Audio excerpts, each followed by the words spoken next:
Happy Friday and welcome to another episode of the Data Squad podcast. Episode, I think, number 6. So, this week we have Emily Schilg from the Counterpoint Group. She's going to be talking to us about what the market is doing in terms of recruiting technical and especially data professionals. So, if you have questions about either how to improve your curriculum or your LinkedIn or how to network or how to talk to your recruiter and work together and strategy to move your career forward, this episode is going to be a good one for you. She's based in Melbourne, Australia, and I'm going to be putting her details below so you can contact her. She will be happy to talk to you either as a recruiter or as a candidate. So if you are looking for a job, if you have lost your job due to COVID and you want to know how to move forward, make sure to connect with her on LinkedIn.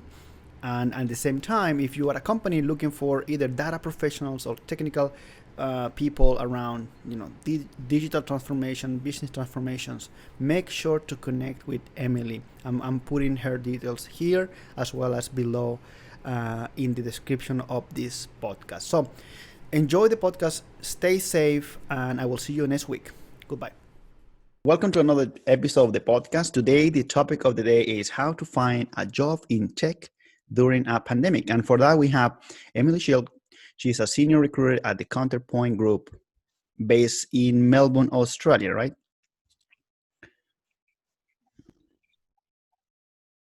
Yes, that's right. Thank you for inviting me today, Christian. I think it's a great time to bring this topic up during COVID. It is. Thank you. And we appreciate your time and taking the time to talk to us today. So as you know, the audience of the podcast is usually data professionals, but also, people related to tech in general. So today, the idea of this conversation is to better understand what is happening in the market. I know there's a lot of people, losing their jobs due to COVID, and I will appreciate if you can give us your point of view on either how people can update their resumes or find new opportunities or stay in touch with the network. So let's start by first asking about your background and yourself. Sure. So I've been working in particularly data analytics and insights recruitment, and I'm currently working with Counterpoint Group, and we specialise in this area. So our unique offering is we're a boutique agency, so we are really quite agile and able to adapt to whether a business is in a startup phase and looking to scale through to a large enterprise business that's needing people that are, expertise with data analytics insights. So it's an exciting time in terms of what we do moving forwards, because there is a whole new world of opportunity coming out of this time.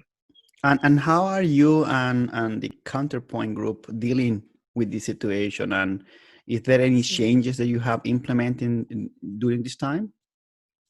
Yeah, definitely. So we've all moved online, and we're all working from home, but we're still here helping our clients from home. Yeah. And we're finding that, we're still able to help people. We are missing the fact that we would usually be catching up face to face and working, in a more direct environment, which I'm sure many others can relate to. But Yes. We're fortunate that all our existing systems were cloud-based, so we've been able to transition quite smoothly. That's good. And that's actually a point that I will be asking you later is if you see companies more open now to having people working remotely, but we want to talk about that. So here in the Data Squad podcast, we talk about data, right? And we try to bring value to people around using data, using analytics to make better decisions. So what are some of your either tools or techniques that you use to make your job better by using data? Do you use any tool specific or a dashboard or software that you can share with us? Yeah, well, just like we're on Zoom today, we're using Zoom a lot more to run our interviews and to run meetings with candidates and clients. the other thing that we're finding in terms of ways that we're adapting our techniques is that we're still encouraging clients and candidates to be connecting and meeting during this time, even if they're not hiring immediately. We see it as a great way to connect and identify if there could be a good synergy there, and then it will allow any processes around hiring to be fast tracked once there is the go ahead to hire. So that's what I'm seeing. Okay, yeah, that's something that I've seen in especially in the tech industry. In my opinion, it takes a little bit too long sometimes to hire someone. It takes weeks and weeks to go, and it makes sense. Those are quite sometimes important roles, high end, and you have to go to the process of vetting the candidate. But sometimes it just takes too long. In one of my companies, I think it took me like 7 weeks of different interviews, and it was like forever. Yeah. So taking this technique, I think if people are flexible and are open-minded to the process maybe not being as smooth or as linear as maybe in normal times, the benefit is you can be having those conversations now, and then when your business says it's okay to hire and when the time is right, you've gone through a lot of that groundwork. And I think the interview is going to be the part where you really get a sense of if somebody's going to be a good fit to your organization, and as a candidate whether you see yourself as part of that organization. So you can almost do a lot of that preliminary work now to set yourself up to be quicker down the track. Emily, I've seen a lot of softwares now coming out to market and promising, basically it's all automated, it's all machine learning and AI. You don't have to hire an Emily to do this job anymore. How do you have you seen much of those coming now, and what are your thoughts on relation to that? Well, I think many recruiters, we all have a number of tools we use, and I think that what makes each one of us different is that we go and we still talk to people face to face, and we still have the ability to add the human element and to it, because not everyone on paper will tell you their full story. So one of the benefits of being a specialist in my area is that I can track the movement of candidates and hiring managers across multiple industries. And during COVID, it's been a great time to really focus on updating, and as a business we've been updating our data, our CRM systems, to ensure that we know more about what the top data talent are doing more than anybody else. And I think the second part of that is it's great to have the data, but how are you using that data? The real value comes from how you then work with that data. So I think that's where, again, these tools are great, but the human element is needed to know, okay, you've got the data, you've got the insights. Now what do you do with that? Yes. Yeah, that's a great point. And that's something that we teach here to people. It's like, don't get too caught on the technology, but try to drive business value, right? The more value you can drive, even if you're using Excel, that could potentially change the business. So let's move on to more now to the current scenario. So what do you see especially for data professionals or for tech people, happening in the market? And the first question that I have for you here is how you see the market and companies and your customers reacting to, especially to COVID situation. Well, I think first of all, particularly around March, that's when we saw the biggest impact of COVID, and what we saw was essentially an instant freeze, hold of hiring decisions and hiring activity. And I think a lot of that was driven by the uncertainty and no sort of similar situation to this happening before. So I think the last couple of months, a lot of clients have been just trying to assess, what does this mean for their business? Like, was your pre-COVID business plan, is it now the same today? and so then how does that then therefore affect hiring plans amongst all your other decisions? So I think the good thing about being in the data community is that, you know, the data is driving, you know, what we can identify around customer growth, efficiency, cost savings, for all these businesses as they're needing to adapt. So I see that there's going to be a continual need and a high priority to be hiring in this space, for people that maybe are unsure sort of what's happening in the sort of immediate term, or what they've sort of experienced in the last couple of months. Yes, that's true. And I mean, and before COVID, because again, COVID is such a new thing, right? So we were talking about this the other day. This is probably the biggest threat to health worldwide in the last 100 years. So, and the last pandemic that was recorded, the Spanish flu, was 100 years ago, and we didn't have internet. We didn't have, you know, any of the thing that we have. They were coming out of a war. So it was a totally different world. So it's difficult to compare the outcome. But for me, for example, right now, it's difficult to see when this is going to end. People is referring to 2022. There's some people actually referring to 2023. Maybe we will come back to the previous normal. But something that I've noticed is people's already talking about the new normal, right? This is becoming the new normal. And it seems that we are not going back to those days anymore. So how do you think, what do you think companies should start thinking about, you know, from the company needs point of view and recruitment point of view moving forward based on these changes? Well, I think that the conversation and a common theme before, you know, 2020 happened, like 2019, the common conversation was around business transformation, digital transformation, you know, data transformation, or, you know, whichever word you use, you know, part of that bigger transformation project, and it's that evolution of technology in business. Now, that hasn't stopped. If anything, it's going to accelerate, as more businesses, you know, find that they're now operating in a very different way, and so it's you know, even more crucial to get it right now than ever. So I think in terms of what I'm seeing a transition to more projects, you know, being planned, and they're still going ahead. It's just that I think, you know, we're still probably the first couple of months right now. We're still, you know, we're still just getting things back sort of into sort of operational mode.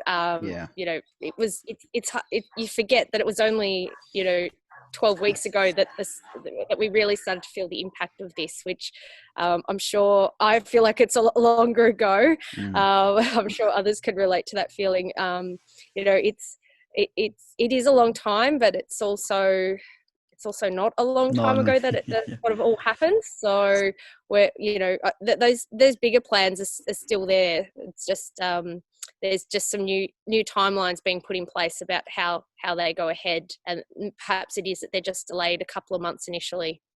Yeah, I noticed that most of the companies are reacting out of fear, and especially because Australia, I mean, true, Victoria is not playing ball and we are not doing great in terms of the numbers. But when you compare our situation to any other country, US, Europe, or Latam, for example, this is it's just exploding over there. So we don't have many cases here, but companies still are very sensitive and reacting accordingly. So I don't know. In my opinion, this is my opinion, of course. I think there is an overreaction to the whole situation. I think the I don't know. This is my view, of course. You could have a different one, and here this is all about opinions. However, I think most companies now are reaching out with shorter projects. They are not ready to commit longer term. They are like, you know, maybe we can hire someone for 6 months and let's see how we go. I've heard those expressions quite often now. Or there are others. They are just saying, you know, we are not going to hire anyone until next year, or we are going to reevaluate the positions at the end of the year again. So that's putting a lot of pressure on the candidates. I've received many comments and many messages from people that have lost their jobs, and they're asking me, hey, do you know someone? I'm looking for this, I'm looking for that. So in that instance, let's move on to the next topic, which is jobs in demand, or slash, how can people prepare themselves for better for when the companies start rehiring or hiring again. So what are some roles in tech or in data that you see are kind of in high demand right now? Yeah. Yeah, definitely. So I think I'm seeing this year there's a lot of interest around data governance, Okay. um, also data architecture, engineering.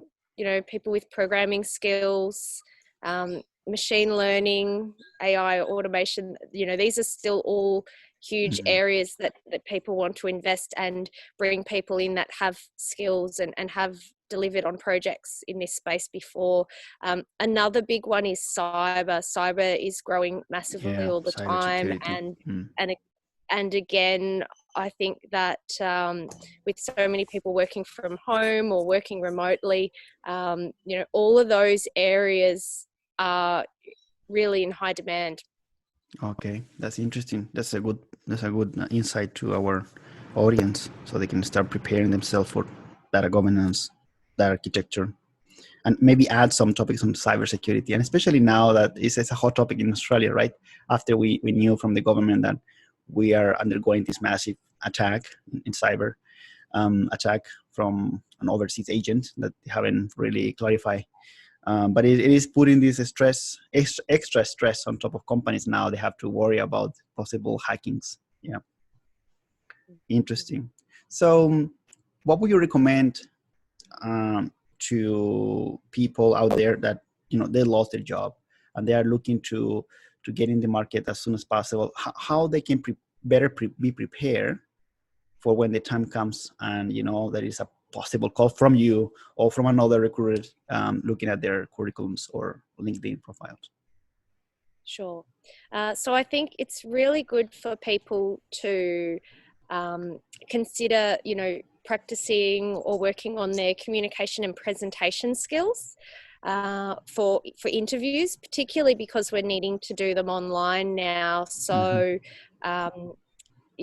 I'm sure if you, for example, record and film yourself and watch that back versus, talk to yourself in the mirror, there are differences. And that's maybe a good example of sort of, again, you can only share yourself in a, two-dimensional format to maybe a hiring manager right now. So I'd really emphasize working on those skills because that's how you're going to be able to stand out You in an stand out. interview. So when it comes to, what is the content that you're talking about, being really clear and confident around developing some stakeholder engagement skills. So what I mean by that is, how do you translate the technical to maybe a business department or any other non-technical area of the business, and how do you communicate what's happening in technology to executives, Yes. so that you can therefore get the buy-in from them and you can help them understand the value of data, because that's what they're looking for. They're looking for somebody like you to come in and you can help put it in a way that they can easily connect to, so they understand where the value lies. True. That's a good yeah, it's a good point there. Um, Making sure you can communicate that message is super important. Now, I remember a few years ago, I started to see this trend where candidates were recording kind of a short video and send it to the recruiters, as you said, to stand out, but also to quickly highlight what they are really good at.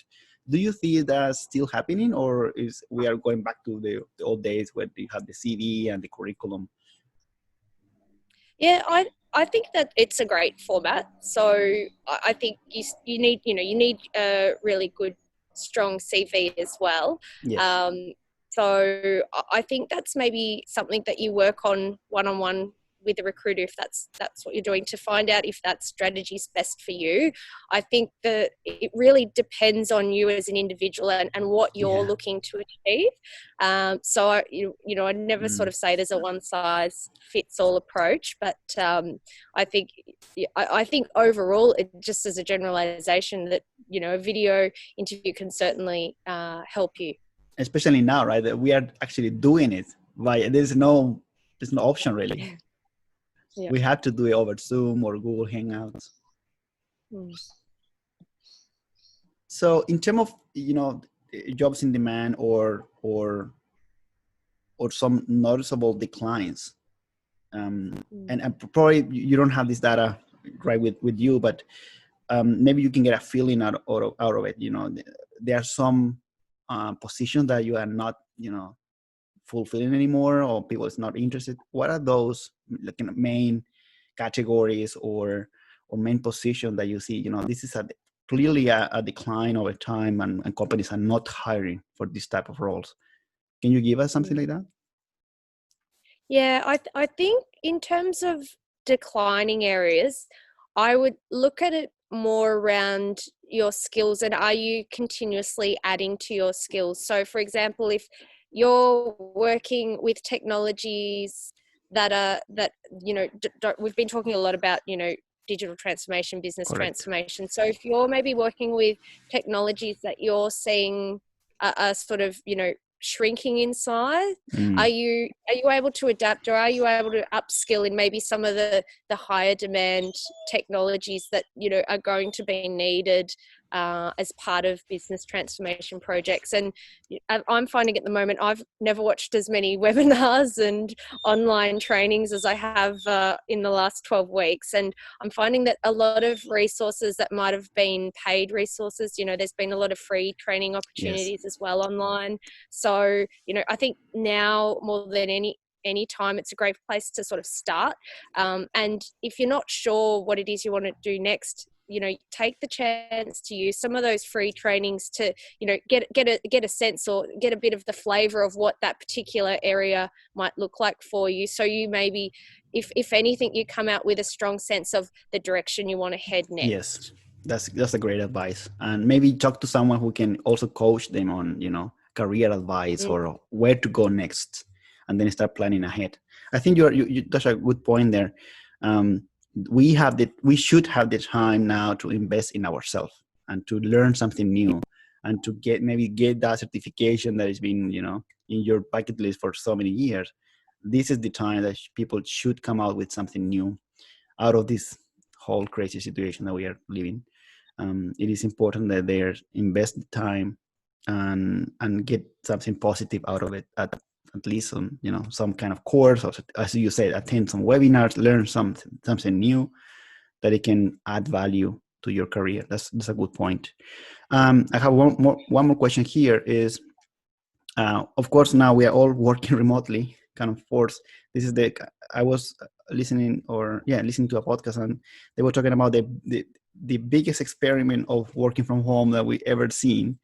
And I'm assuming companies are now more inclined or open to, have the candidates either working flexible or working remotely.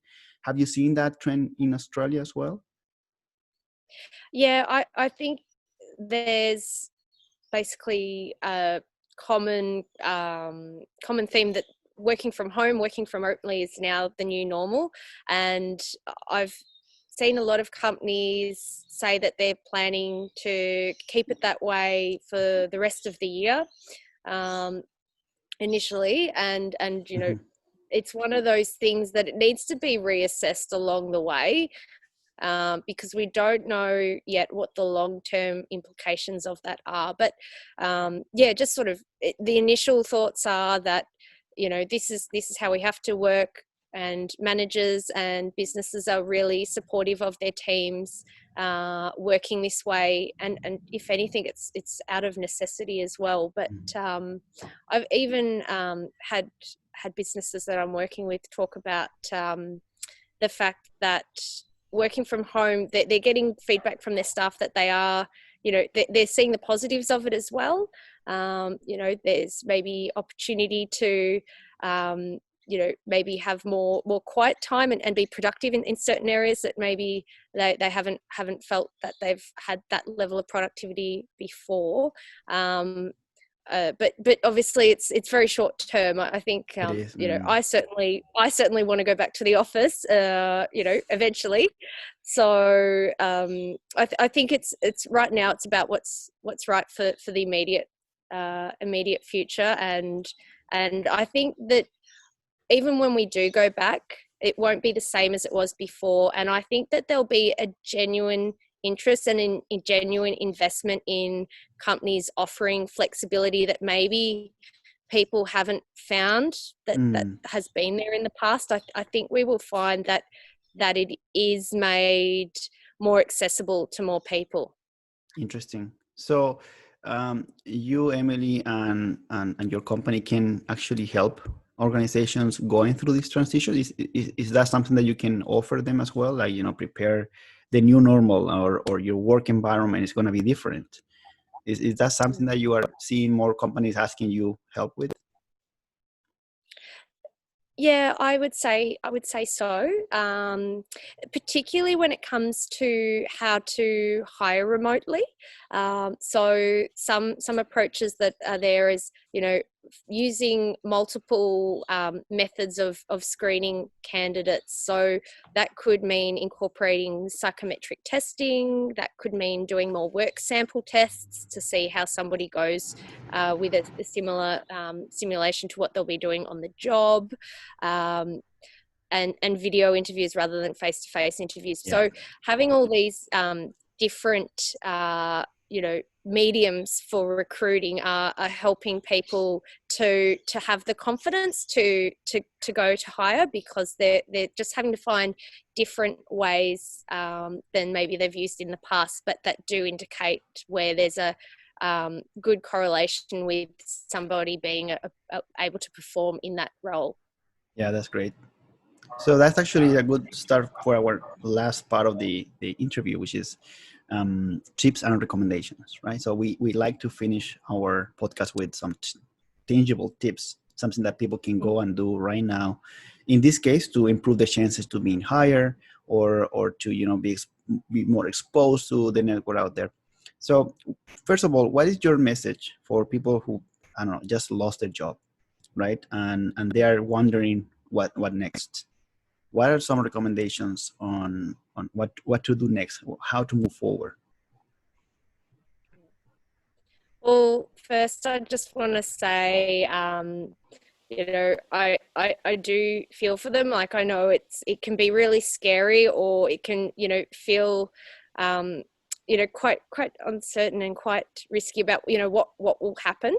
But I just want people to be patient and also flexible in the recruitment process, because I think that's going to be the best way to serve you in long term. So now's the time to be networking with your community, people through your work, through your education, and go back and reestablish maybe some relationships that you haven't been keeping as well maintained as maybe you would have liked. And also look into what your specialization is, what your your area of expertise is, and understand who are the specialist recruiters in that area, who understand your market and have genuine connections with the organizations you would like to work with. Through that, they can also help you around that personal messaging and differentiating yourself with the broader candidate pool that those organizations may be talking to. And so they can then work with you to understand, the value of why you, and sort of that sort of why, why me?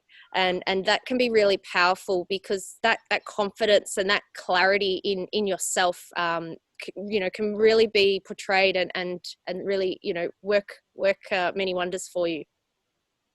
I think that's a great point. And it's interesting because in the past I've seen, I have talked to some people that they don't like recruiters, right? There's a kind of sometimes negativity around some recruiters, not everybody, of course, but in my view, I think you have to look at them, and this professionals as part of your network, as a part of your skill sets or toolbox that you can use to reach to your next level. So instead of being afraid or having negative thoughts about them, instead of that, maybe connect with them, understand what they are trying to do, and start building also this networking around being seen as a professional, as a good candidate for certain roles. So hopefully, I think people now is forced to do that. But in the past, again, I've seen that some people blocking. I don't know, blocking. I don't accept invitations from recruiters, and I was like, why not? I mean, at the end of the day, that is the people who can connect you to your next maybe dream job. All right, it's going to help you achieve your next step in your career. But I also like the way that you position yourself as a trusted advisor, as I say. Like you are saying, it's not just about fulfilling a role and let's move on, but you want to also create this like long-term relationship with the person, so you can understand their thoughts, their thinking, their dreams, where they want to be in 10 years, for example, and you can help them get there. And I think that's rare. Not every recruiter out there is like you, and I appreciate that you have that kind of thinking. Oh, thank you. Well, I think for me, and I know, as Counterpoint as a business, like we really value the relationships we have with clients and candidates, and we know that it is about that trust between each other, and it's about working together. So a great place to start is to sort of understand if we're working in the same space, and if that is an area that we can potentially work together. If it's not today, I like to say, if it's not today, perhaps it's in 3 months time, 6 months time, 12 months time. Yes. But working with a recruiter is a great place to start if you're suddenly finding yourself needing to look at job opportunities, need to sort of make a career pivot or change. We can give you insights around where we're seeing, like we've talked about today, where we're seeing growth areas, where we're seeing sort of salaries move in the industry, where we're seeing demand, volume of opportunities come up, and it is a partnership. So it's you've got to find somebody that you do resonate with, and make sure that you feel comfortable working with, and then I think that you'll get the value out of that relationship. That's good advice. Thank you. So one more, and this is coming from me as well as other friends that I have. Usually tech people is introverted, right? And they are really bad at negotiating, right? They are not good at negotiating their salaries or their compensation packages. So do you have some tips for them, or some resources? Maybe you have a book that you can recommend, or maybe there is a blog that you follow or that you have written yourself on how to get a little bit better, especially now, because now we can't really be face to face. Some tips around that, like negotiating either salary or comp. I think if you're working with a recruiter, I always say best to talk about that at the beginning. So if you've got certain salary expectations, even sort of other benefits in addition to salary, best to put them all on the table early, because our job is to do a lot of that negotiating at the beginning for you as well, and we can maybe tell you where that sits versus maybe others in the market. And that can also be a good sense of right now people might not be quite sure where to position themselves if they're suddenly finding themselves out of work, and there is more competition right now because there's more people applying for these same opportunities. So I think that that's one way to approach it, is to get a sense of what I do every day and what other recruiters do every day is, talking to people about jobs and what sort of, budget that company has in mind for that position. And so we've got a good sense of, it's what we do every day. So, we've got a good sort of feel for those for those numbers, and Yeah. I guess it's scary because we talk it every day, because I know it can be intimidating to sort of talk about salary, but because we do it every day, we've You're got better the at it. confidence there to be able to help you. Yeah. Makes sense. That's amazing. Thank you for those tips. I think again, it's about, as you said, trust and get in touch with your recruiter and work together, because at the end, their win is your win, right? So it's not like you have, some people sometimes they think they are like battling each other, and it shouldn't be the case, right? The recruiter at the other end, it should be your partner in that to achieve that position or that job that you want. Yeah, So, that's right. well, thank you for being here today, by the way. So I know that it's hard these days. You were quite busy. So thank you for speaking to me today. So how can people reach out to you and to your company, and from both sides? If you have recruiters searching for people right now, and if you have candidates coming with their CVs, how can they be in touch with you and your company? Yeah, certainly. So people can send me a connection request, send me a message through LinkedIn. Okay. So my name's Emily Schilg, so I'm sure you'll share that with I will share people that. I will put as those links below. well. Yep. If you Yeah, as well as that, people can also go to our Counterpoint website to sort of see who the rest of my team are. Perhaps someone else in my team is a better fit for your skills and your area of interest. So you can have a look at who I work with there. So that's counterpointgroup.com.au. We also have an area where you can put in inquiries. So if you'd like to talk to someone other than myself, you can go through the website to match you with the best person suitable that way. That's great. So it doesn't need to be an opening right now, but they can still reach out to you guys and say, hey, I'm available, this is my CV or something like that, this is my skill set, I'm open to new opportunities, right? Yeah, definitely. And Okay. and then from there, we can talk further on a case by case basis about how we go about working forwards. That's awesome. Thank you, Emily, again for your time, and hopefully you will have a great day, great weekend ahead, and stay safe, take care, and hopefully this whole thing will go away sooner than rather than later, and we will go back to quote unquote normal soon. Any final words? Yeah, yeah, I think just for anyone, I just want them to remain positive, and Yes. know that there are a lot of areas of support out there. Whether it's about researching new skills or researching the companies you want to work with. I think a lot of the time that you have right now can be put towards putting a plan in place, and so you putting some of the power and some of the control back in your hands. At the end of the day, we can't do it all. We can't necessarily solve this as an individual, but there's things you can do to help you to get through this situation. That's awesome. Thank you for your time again, Emily, and have a great weekend. Take care. Yeah, you too, Christian. It's been great chatting with you. So thanks. Have a great weekend. Bye.